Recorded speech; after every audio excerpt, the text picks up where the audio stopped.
So post excision, I would have a defect, buccal mucosal defect of 5 into 6 centimeters, with You did not tell me about the incisions for the neck dissection.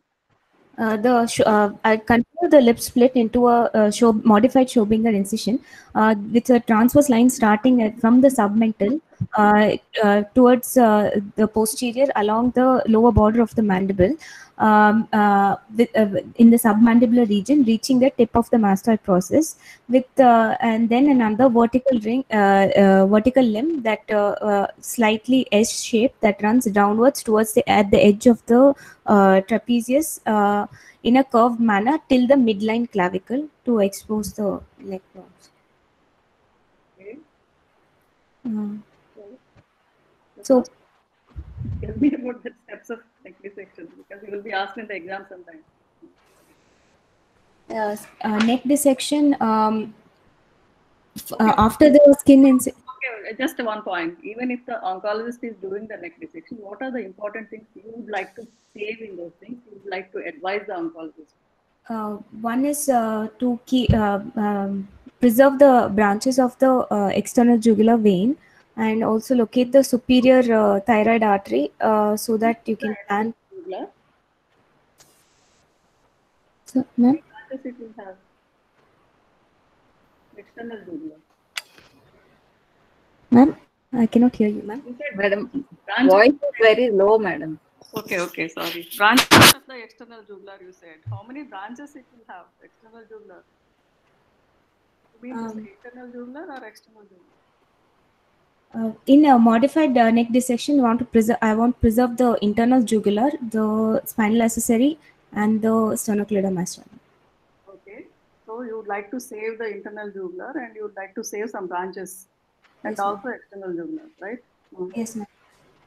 Apart from And and also the superior thyroid artery, to locate it, and so that I can plan for a uh, vascular anastomosis of the, if I'm planning a free flap. why not facial? Facial or Facial is Which is better? Which is better? facial, That is what madam is asking. Facial or superior thyroid? Which one will prefer? uh, facial artery, it's closer, but but the venae commitments of the facial, I'm not sure. facial most of the time facial will be intact unless it's involved by the nodes. In this particular patient, facial is free, right? Yes, ma'am. Facial is not good. Maybe next option is superior thyroid. Okay. Okay. So post excision, I'll have a defect of the buccal mucosa of size 5 into 6 centimeters, with the involvement of the lower gingivo-buccal sulcus extending into the right side floor of the, up to the floor of the mouth on the right side, with the loss of the alveolar process of the mandible following the marginal mandibulectomy from canine to the third molar. So my first plan would be to do a free radial forearm flap. Um, Second plan would be a thin ALT, and third would be a pedicle pectoralis major myocarditis flap. Did you test for LNs? Preoperatively, yes. Did you tell it in your presentation? Yes, ma'am. Yes. Okay. So from which side you want to take the radial forearm flap? From the left arm. Forearm. From the forearm. Can you just tell me Steps. few important steps of radial First, preoperatively, I would like to check for the Allen's test to look for the patency of the ulnar artery. Uh, uh, then markings for the then marking for the radial forearm flap would be from the radial styloid to 1 centimeter distal to the midpoint of the elbow crease. That's the axis of the radial artery. Would plan the distal end of the flap 2 centimeters proximal to the distal wrist crease. Um, um, I'll start with the ulnar, plan the size of the flap based on the size of the defect. Start with the ulnar side ulnar incision. I'll deepen it up till the deep fascia and raise it above the superior to the deep fascia until I reach the flexa carpi radialis. Did you say suprafacial dissection or subfacial dissection? Suprafacial, ma'am, up to until I reach the flexa FCR. What's the advantage? The fascia over the tendons is preserved so that the graft take and would be better. Okay. Then once I see the FCR tendon, I would I would incise the deep fascia so that I can go into the lateral intermuscular septum where the radial vessels would be. Once I locate the pedicle, then continue with the radial side incision till the suprafacial dissection till I reach the brachioradialis. So the vascular bundle lies between the brachioradialis and the flexa carpi radialis. Intraoperatively, I would also like to occlude the distal end of the radial artery to again check for the vascularity and patency of the palmar arch. Why are you doing the flap? Allen's test. Yes, sorry, ma'am. Are you doing the surgery under tourniquet? Yes. So before checking that, I'll release the tourniquet. Release the tourniquet again. Ma'am? You want to release the tourniquet and check the patency and again reapply the tourniquet? Is it really necessary? No, ma'am. Allen's test. Yeah, no need. I don't think you will have any problems like fibula. Okay, radial artery, most of the time it's present. It may not be present very rarely, but in those cases, maybe the anterior introitious artery will take place, but it's a very rare situation. So most of the time, radial artery will be present. Okay, so your preoperative Allen's test will be good enough. So you don't need to release the tourniquet and do it. Okay, you want to. Okay, you can clamp the vessel and raise the flap. You want to include any superficial veins in this? Yes, cephalic vein I would like to include in the flap as well. Okay, you raise the flap. So then what? Tell me the next steps. Let us go for the other flaps. Raise, ma'am. Yeah, you have raised the flap. The flap is flap dissection is over. Next, what do you do? Clamp the proximal end, then check for the after raising the flap. Also look at the flap edges whether the vascularity of the flap pedicle is supplying the flap. After your dissection is over, you have to release the tourniquet and secure hemostasis and leave the flap at least for 15 minutes for the perfusion is over. The flap will be okay. If you have done the dissection well, the radial artery, radial forearm flap will bleed. But the problem is you can't remove the flap with the tourniquet on. So the important step here, same like fibula, you have to release the tourniquet and leave the flap for at least 15 minutes and then take the flap, take it to your recipient site. Okay. Then you have taken the recipient side. Then flap insert, ma'am. Yeah, flap insert. What are the steps? After raising the radial forearm, make sure you check the thumb for perfusion. It doesn't matter if your Allen's was positive or negative. The same thing goes with fibula also.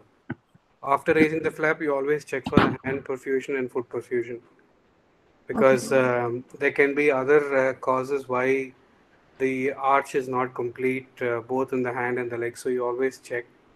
I mean, I missed the last 5 minutes of discussion because I got offline. But I'm assuming you started from the radial forearm being the first choice flap for marginal mandibulectomy defects. That's what you started. Yes, sir. Did you talk about any local flaps that you can do for the marginal mandibulectomy defect? No. First you went to free flaps. Okay, that's fine. That's fine. Okay. Okay, then you have taken the flap and got it to your recipient side. Then what do you do? First, anastomose the. do the anastomosis first and No, then first inset on the first give the inset. Inset on the buccal mucosa and the mandible over the exposed mandible. Yeah, any partial inset is sufficient just to hold the flap in place. Nothing changes. There is no dictum that you have to insert lingual aspect first or buccal aspect. But where are you going to take the pedicle? Are you going to take the pedicle lateral to mandible or medial to mandible? Lateral to the mandible. So if you're taking it lateral to mandible, what are the precautions you have to take?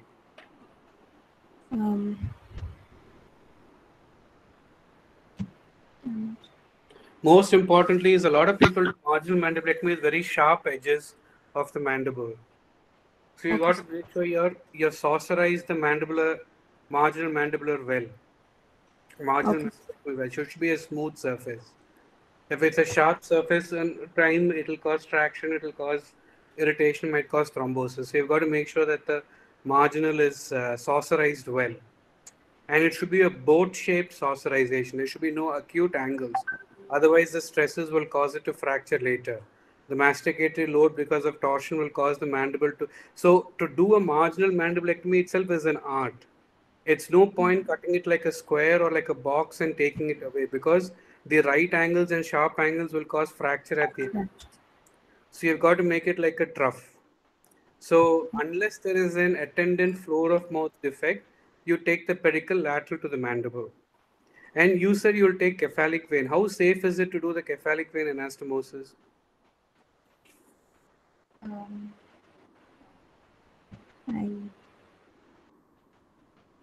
I don't know, sir. Always the deep vein system is more better than the superficial venous system. I have never done, in the hundreds of radial forams that I've done, never even done one cephalic because time and time again, literature and textbooks, everything say that the deep system is more suitable unless it's a very large radial foram. But the problem with the deep system is that the venae comitans are small unless you follow them beyond the cubital fossa to a common venae comitans, which empties into the cephalic. So you have to decide whether your dissection stops at the cubital fossa or you dissect it further more after clipping the deep veins which go to the other aspect of the arm, the forearm, and then you follow the combined VC, then you'll get a sizable vein to do the anastomosis. So, okay, so you have taken the vein, you have done... I've done almost most of my flap superficial venous anastomosis. Sorry, ma'am. Ma'am, I can't hear you, ma'am. I have done most of my flaps only the superficial venous system because in the MNJ initially I never had a microscope. I did most of it. Ma'am, I'm very sorry, ma'am. We can't hear you, ma'am. Is it? Okay. Can you say that again, ma'am? Now is it okay? Now it's perfect, ma'am. Yeah, I've come just close to the computer.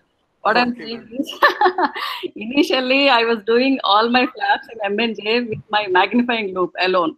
So there was no microscope. So I was doing only the superficial venous only system. cephalic, ma'am. Okay, Yeah, ma'am. cephalic. And most of them, they work well. Okay. They Yes, do, ma'am. yes. But if you combine a superficial venous system and also the deep venous system, it will be 100% perfect. Successful, yes, ma'am. When you don't have a microscope, yes, okay, it will be fine. And the other thing with doing the VC is that you get accustomed to doing small vessels. So you can do small perforator veins, you can do lateral arm veins, you can do parascapular veins. So the more you do, small veins are easier to do than large veins because it takes fewer sutures. Yeah, but actually that you are saying about a perfect system. So correct, ma'am. Correct. We work in compromised systems. So correct, ma'am. I have never done cephalic so far, ma'am. Last 10 years, not done one cephalic also, ma'am. only VC, ma'am. Because after you do VC, then doing lateral arm, TDAP, all the other sural artery perforator, profound artery, everything, all perforator flaps become very easy because you're accustomed to that small caliber of vessels. No, actually, when you are training the juniors also, I let them do the cephalic first because it will be like, second vein and we give them some experience and next cases they'll do some confidently. So, okay, ma'am. Okay, ma'am. I say lifeboat for the juniors. Okay, ma'am. Okay, ma'am. Okay, ma'am. Okay. Okay then. So, what are your donor vessels in the neck when you want to do a anastomosis of the artery and the vein? Take the facial artery. You'll take the facial artery. Yes. What are the branches of the facial artery? Branches are facial branch. There is the inferior labial artery, superior labial artery. No, tell me the branches in the neck. In the cervical, there is ascending palatine artery. In the neck. Below the mandible. You said ascending pharyngeal artery. Ascending pharyngeal artery is a separate artery from the external carotid system. So there's a submental artery. Submental. And there's a suprahyoid artery. The infrahyoid artery is a branch of the superior thyroid artery. So you want to do the anastomosis. Either you clip the submental vessel and then you take wherever the caliber matches. So your first choice vessel will be the facial artery, correct? Yes. What will your second choice vessel be? Suppose the surgeons have ligated the facial artery very close to the external carotid because of a lymph node and you don't have a stump to do the anastomosis. What will you do? Take a superior thyroid artery. Tell me the branches of superior thyroid artery. Superior thyroid artery. 6 branches. To the superior to the sternocleidomastoid. Excellent. Then, so there's an infrahyoid artery first, obviously. Infrahyoid to the sternocleidomastoid. There's a superior laryngeal artery. Excellent. And there's a perforating branch which supplies the infrahyoid flap through the strap muscles. You know that you know the infrahyoid flap, right? No. There's a flap called the infrahyoid flap that is through the perforating branches through the strap muscles from the superior thyroid artery. Then there's a superior thyroid branch which goes to the thyroid gland. And then there's a cricothyroid branch with anastomosis with the opposite cricothyroid artery. So these are the branches of the superior thyroid system. So what veins will you use?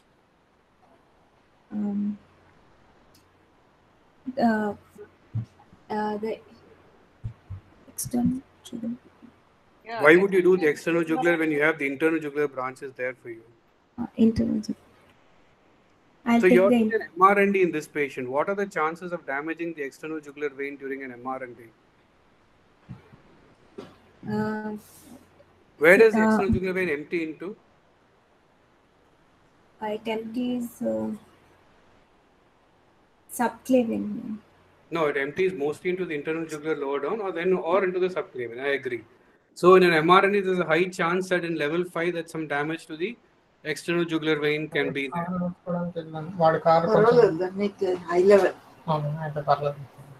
So facial vein is probably your best choice, or end to side internal jugular? Okay. So what other fasciocutaneous flaps would you like to use? Radial forearm is one choice. Like to use. Sir, can you repeat that? Flaps can you use for a marginal mandibulectomy defect?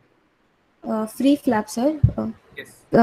Medial sural artery flap, perforator flap. MSAP flap.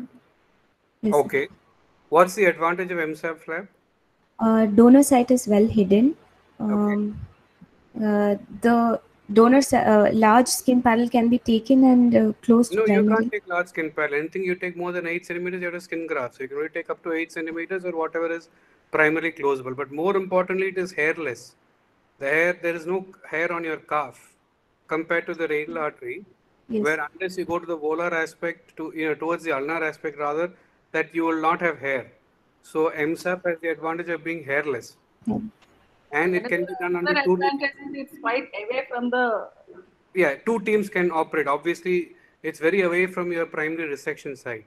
So sometimes even radial forearm also it's like a cumbersome thing. So correct, ma'am. Especially if they're on the same side doing neck and all that, it's very cumbersome, ma'am. Medial sural is a very nice flap. So MSAP under tourniquet control, distant site, hairless skin, closable primarily. But what is the pitfall? The vessels are smaller. Very small. They are like lateral arm size. Because even if you trace it up to the popliteal artery, the vessel lumen is very small. So you have to be very well versed with microvascular if you have to do a MSAP anastomosis. And there's a lot of muscle dissection involved because there are a lot of branches which supply the gastroc, which you have to clip. And then you have to raise the pedicle all the way up to the popliteal artery origin. And the pedicle length also is not much, but you get thin, pliable, hairless skin. It can be done under tourniquet, again, no blood.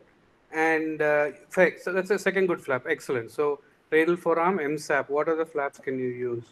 A thin ALT. A thin ALT flap you can use. Excellent. Okay. Then my third plan was a pectoralis major flap. So that is virtually that is virtually impossible to do with an intact mandible. Major with an intact mandible. And with an intact tongue also, it's virtually impossible to do. You are going to stuff the pectoralis. This is a male patient who will have a pectoralis which is 1 inch thick. Where are you going? Even if you base it parasternally or inframammary or axillary skin paddle, whatever you base it, it is just not going to fit into the oral cavity to accommodate there. Tell me some other local flaps that you can do. Very simple local flaps. From the face. From the face, I'm just giving a hint. Yeah, ma'am's already given you 3/4 of the answer. Forehead flap. No, forehead flap, even if it should be the most condemned flap because the donor side defect it creates. It's really bad. It's the last ditch flap that you should. But beyond that, ma'am has given you ma'am didn't say forehead. Ma'am said face. What can you take from the face? He's a 65-year-old. He'll have loose skin. Again, ma'am has said loose skin is also there. What can you take? Correct. Nasolabial. Yeah. You can take an inferiorly based nasolabial flap. Okay. And in the face, the dermal supply is so good, you don't have to have a running facial artery. The dermal supply is 1:5. So you can take a very long, nasolabial flap and then you can close it. Any other flap from the chin can you take? Platysmal. Chin. Platysma is from the neck, chin. Submandibular. Not submandibular. Sub what? Submental. Yeah, submental flap you can take provided there is no lymph node metastasis in the submental region. So for buccal mucosa, level 1A is not a primary region for metastasis. So it is still okay to take a submental flap. But your idea of taking muscle flaps is wrong. I'll tell you why. You should never use muscle flaps, muscle only flaps. It can be platysma, it can be lats, it can be pectoralis. If you use a muscle only flap to resurface a mucosal defect, which is mobile, the muscle will heal by secondary intention and the patient will have cicatrix. It is okay to use a muscle only flap for fixed mucosa, like hard palate or gingiva, but not for mobile mucosa. Keep this point in your mind and practice forever. Yes, sir. Never do a muscle only flap for buccal mucosa because it will by secondary intention and the patient will have cicatrix and trismus. It's a very bad thing to do. And by the time it mucosalizes, his time for radiation also will be over. So, don't think of muscle only. You have to put skin there in that region. That's very important. Any other local flap can you think of? A regional flap. Let's say regional flap. Deltopectoral. Deltopectoral comes with muscle. I only want faciocutaneous. We can't accommodate muscle in the defect that you have created. Can you accommodate muscle? You know how thick the lats is above the iliac crest. The lats is very thick. I mean, not very thick. It's at least an inch in thickness. And the skin is even thicker. Can you accommodate all that bundle in that defect? No. So what other flaps can you do? You can do an infrahyoid flap. Okay, read about what an infrahyoid flap is. Or you can do a supraclavicular flap. You can do based on the perforating branches of the transverse cervical artery. You can do a supraclavicular flap or you can do an infrahyoid flap. Okay. But all these local flaps are reserved for patients who cannot tolerate a free flap, obviously, correct? Yes. So your ideal choice, like you said in the beginning, is a radial forearm flap. That is the best choice. Yes. Do you know how to reduce the donor side morbidity of a radial forearm flap? Keep the fascia, do a suprafacial dissection. Yeah. And Correct. What is Superfacial dissection is correct. Suprafacial Absolutely dissection. right. What are the two tendons at risk in a radial forearm flap? Palmaris. Palmaris. You can No, throw the palmaris FCR, FCR and brachioradialis. Come on. yes. Yeah. So Yes, sir. how do you, most commonly, if you see all the patients who come back, the BR will be exposed. You'll have to debride it and then do a lot of other things. So what you said is suprafascial dissection. Then what else can you do? Which is safer? Which is safer, doctor? Sir? Which is safer, suprafacial or subfacial? Which is safer? Very important point. Suprafacial. Is it? Sub. Nice way to trap everybody. No, what is your aim for To keep an you're going to skin graft the donor side, correct? Yes, sir.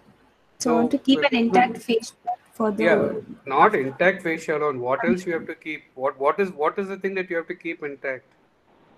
parotid. Yeah, correct. You have to keep the paratine or the tendon correct, and probably some of the deep fascia also over the tendons intact. So tell me the ways to minimize donor side morbidity in radial forearm flap. Simple question. Everybody is against radial forearm. I am against radial forearm because of the donor side morbidity. Tell me what are the ways you can prevent the donor side morbidity.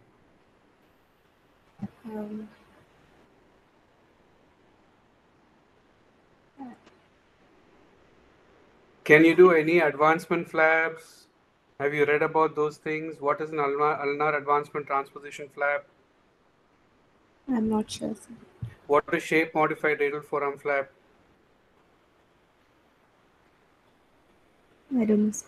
So just go through what are the methods to minimize. So methods to minimize, minimize is like you said, suprafascial dissection is one. Second is burying the tendons against under the skin margins before laying the graft. The third is to do a ulnar transposition or ulnar advancement flap based on the ulnar perforators, but the flap length will be short. It's only good for reduced flap length patients, or to do a shape modified radial forearm. So shape modified radial forearm we have published from Amrita. Ulnar advancement flap has been published from France. You can have a look at those pictures. They are the ways, and then proper immobilization. How would you immobilize the hand after radial forearm flap? Give a POP. Sir. What is that splint called? Have you heard of ulnar gutter splint? Yes, sir. What is ulnar gutter splint? Can you explain? On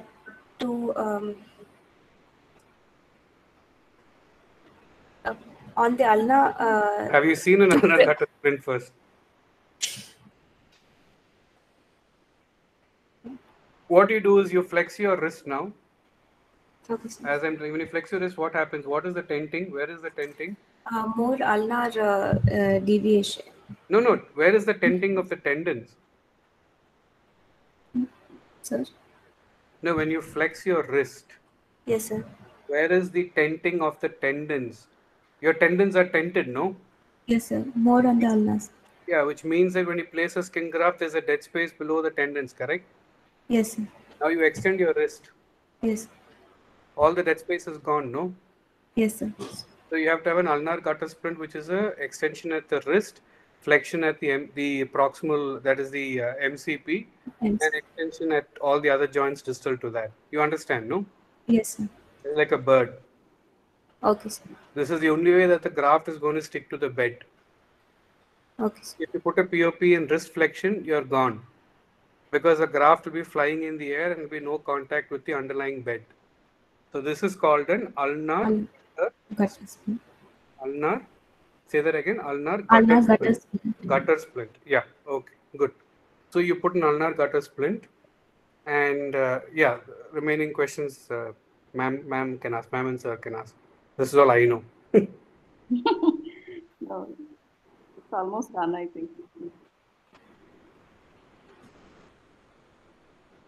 What is the TDAP flap? Post-op, what did you ask? A TDAP flap, ma'am.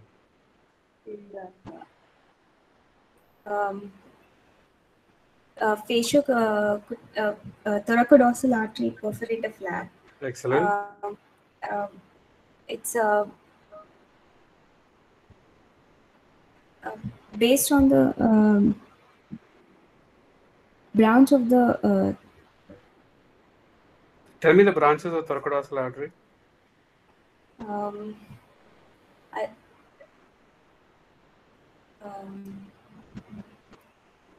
You start from the scapular system, then infrascapular system. Tell me all the branches.